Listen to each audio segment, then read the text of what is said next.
Hebu simama kidogo. Je, umeshawahi kuona mmea huu katika mazingira yako? Wengi tunaufahamu kama mchoya maua, au kwa jina lake maarufu zaidi Rosella au Hibiscus subdarifa. Mmea huu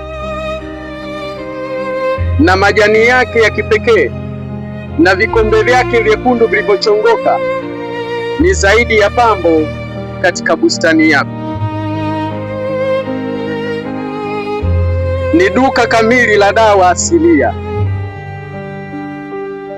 Miongoni mwa faida zake mmea huu ni kushusha na kuweka sawa shinikizo la damu, yani high blood pressure. Tafiti mbalimbali za tiba asilia na tiba za kisasa zinaonyesha kuwa unywaji wa Rosella husaidia kulainisha mishipa na kushusha presha ya juu ya damu kwa ufanisi mkubwa sana. Faida ya pili, Rosella ni tajiri wa vioksidishi, yani antioxidants. Vioksidishi nguvu vilivyomo ndani ya Rosella husaidia mwili kuweza kujisafisha, kuondoa sumu na kuukinga mwili na kukinga seli zisiharibiwe na magonjwa mbalimbali. Faida ya tatu, huongeza damu na kupambana na anemia.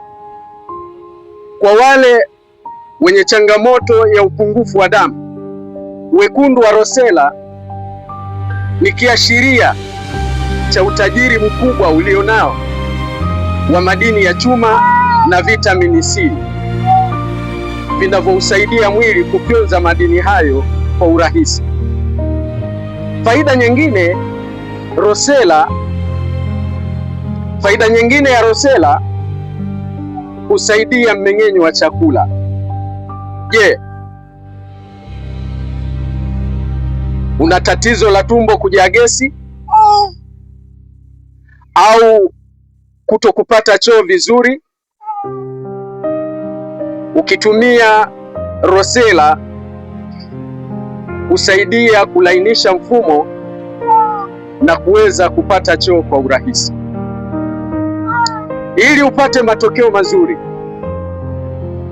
unatakiwa utumie kama chai au juisi bila kuongeza sukari nyingi, kwani sukari kidogo au asali vinatosha kabisa kuweza kukupatia matokeo mazuri. Je, katika mazingira yenu mmea huu unatumika katika matumizi yapi ya kiafya? Na je, mnauhitaje katika mazingira yenu? Yaani majina ya kienyeji ya mmea huu. Dondosha maoni yako kwenye comment section. Share video hii kwa wengine ili waweze kupata faida hizi. Afya yako mtaji wako.